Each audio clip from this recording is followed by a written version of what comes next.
Salam sejahtera, terima kasih karena bersama dengan saya di Nazilin Unity Channel. Akhirnya, Rafizi memberitahu apa sebab beliau bercuti baru-baru ini.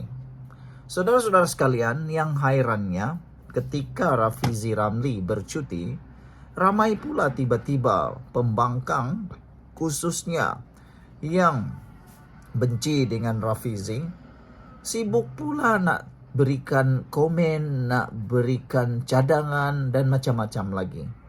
Mereka kata, kenapa saat negara dalam kesusahan, Rafizi bercuti? Ada juga logiknya pertanyaan mereka itu. Tapi soalan seperti itu sebenarnya soalan yang mengembalikan ludah ke muka sendiri. Lihat sajalah, para pemimpin pembangkang sebenarnya pun apa kurangnya? Banyak juga mereka lakukan yang lawak jenaka. Pelbagai juga perkara yang mereka lakukan. Bermacam-macam juga sebenarnya yang mereka lakukan. Ada juga yang pergi bercuti.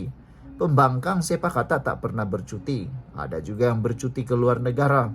Ada juga yang memohon paspor untuk bercuti nak melihat kawin dan sebagainya. Jadi apa salahnya? Apa salahnya Rafizi pun bercuti? Walau bagaimanapun, Rafizi menyatakan, saya bercuti bagi elak campur aduk tugas menteri dan isu parti. Sebenarnya dilihat oleh para penganalisis politik, ini satu perkara yang sangat baik bagi membuat orang bekerja secara profesional. Bekerja menumpukan satu perhatian dan jangan sesekali mencampur adukkan tugas menteri dan juga isu parti. Sebelum kita teruskan ulasan ini, jangan lupa bagi Anda yang ada masalah gout, kencing, manis, dan tinggi darah, tekan butang produk yang ada dalam video ini. Produk ini sudah dibeli oleh beribu-ribu orang, murah, berkesan, lulus KKM, dan paling penting, mujarab. Beli cepat sebelum Anda kehabisan stok.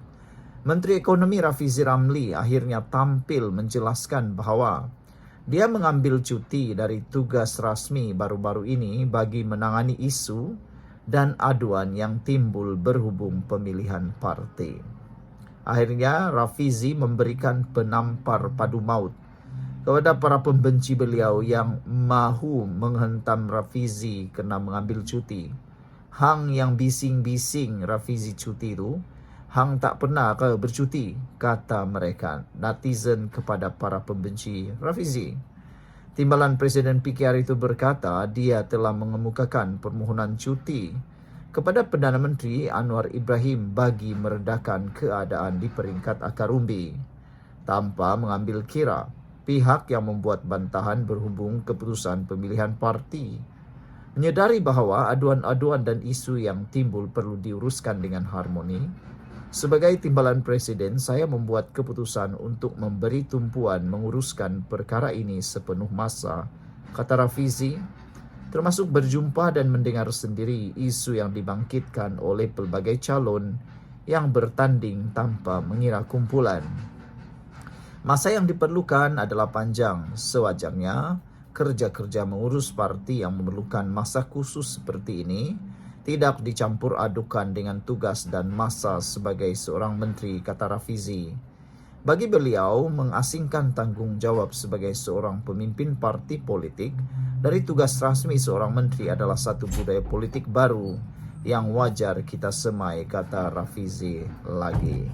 Jadi saudara-saudara sekalian, sebenarnya ramai yang bersetuju dengan kenyataan dan tindakan Rafizi. Yang tak bersetuju hanyalah pembangkang yang tak habis-habis mencari kelemahan kerajaan ini.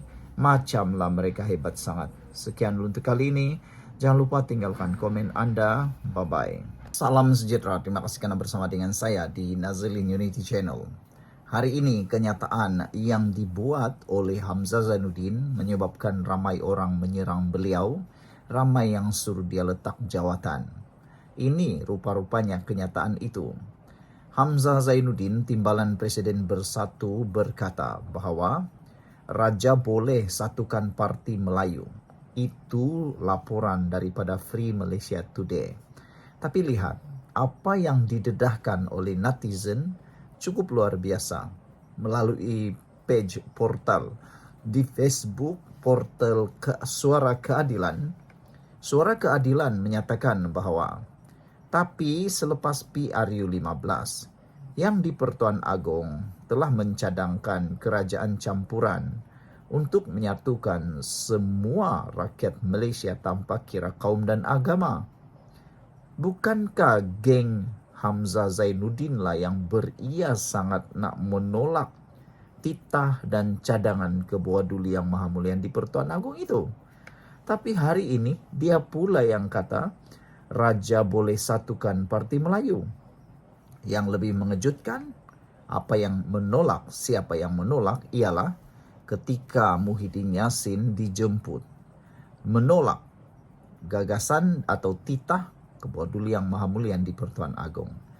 Jadi dia yang cadang, Hamzah Zainuddin cadang hari ini Raja boleh satukan Parti Melayu. Parti dia juga yang tolak dulu ketika Agong mencadangkan kerajaan campuran. Itulah seakan-akan macam meludah ke langit kena di muka sendiri. Sebelum kita lihat apa serangan daripada netizen terhadap isu Suara Keadilan ini, jangan lupa saya pada masalah gout, kencing manis dan tinggi darah, tekan butang produk yang ada dalam video ini untuk mendapatkan produk paling murah, paling mujarab dan terbukti membantu beribu-ribu orang sudah kuat dan sehat. Lebih penting daripada itu lagi ialah produk ini murah dan lulus KKM, halal, serta sudah terbukti beribu-ribu orang menggunakannya. Beberapa komen daripada netizen menyerang Hamzah Zainuddin dalam kenyataan beliau berkait isu ini. Muhammad Zaki kata, saranan Agong menubuh kerajaan perpaduan, kamulah yang tolak. Sekarang nak minta tolong dari Sultan pula.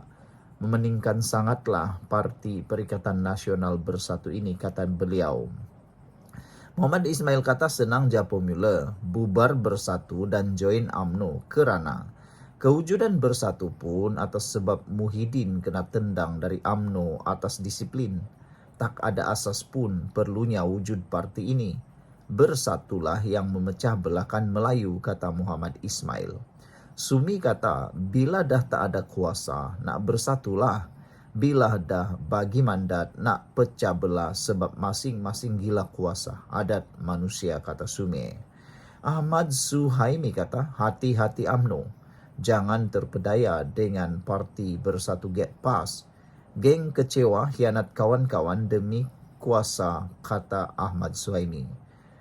Siva Gov kata, rakyat kena sedar bahawa ahli politik beria-ia masuk politik bukan untuk agama, bangsa ataupun negara. Kuasa dan harta, nikmat dunia percuma untuk ahli politik cari makan, kata Siva. John pula kata, Raja tak campur politik Hamzah oi, kata beliau menasihati, mengingatkan kepada Hamzah Zainuddin bahawa raja-raja, majlis raja-raja ataupun raja-raja yang ada di Malaysia ialah orang ataupun yang berkecuali dalam politik. Salahuddin Mat Isa kata, Raja boleh satukan, betul, tapi PN yang tolak. Semasa yang di Pertuan Agong nak tubuhkan kerajaan perpaduan di penghujung tahun 2023. Kenapa Perikatan Nasional pula yang terhege-hege nak menolak dulu? Bukankah sudah diberitahu kerajaan perpaduan itu terbaik? Tapi itulah ada orang yang yakin dia cukup jumlah. Tanyalah Kak Hadi, cukupkah jumlah lagi untuk membentuk kerajaan yang diimpi-impikan oleh Perikatan Nasional itu? Bersatu ni serpihan UMNO sekarang dah nampak sokongan dah hampir rapuh. Dahulu sombonglah ni melukut di tepi gantang, kata beliau. Nak heret orang lain lah pula. Bersatu dah nak karam, kata Ismail Matjani. Cari tempat yang baru untuk bergayutlah pula. Raymond Chiu kata ekonomi dunia dan negara dilanda kesulitan, tapi orang ini setiap hari main politik, mungkin imbuhan sudah cukup sebagai bekas menteri, kata beliau. Jaka Leng Lung kata kerajaan perpaduan yang di Pertuan Agong dah bertitah, tapi kamu yang tolak. Dulu action lah, kata beliau. Sekarang nak tunggang raja lah pula. Besar betul keinginan dia ini, kata Usop Ali. Muhammad Nur Nordin kata, dah tak ada kuasa baru bercakap satukan Melayu. Masa ada kuasa semua lupa.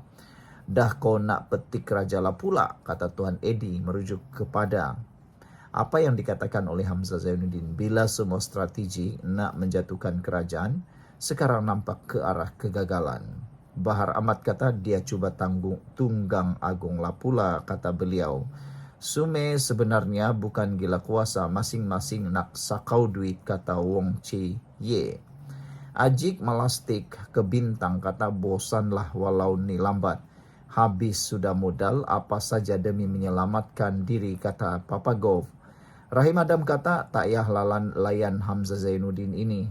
Minyak paket ni, kata beliau. Iguin kata, tengah lemas, sekarang baru nak raja bantu.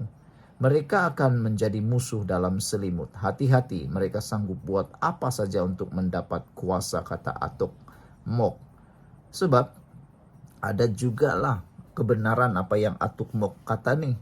Dulu ketika bersatu bersama Pakatan Harapan, ketika menang dalam PRU, siapakah yang menikam belakang Pakatan Harapan? Bersatulah yang keluar daripada Pakatan Harapan. Jadi tidak mustahil kegiatan tebuk atap, kegiatan menikam dari belakang ini akan berulang lagi selepas mereka ada kesempatan dan kuasa. Acu Jebat kata, dah nak tunggang raja lah pula.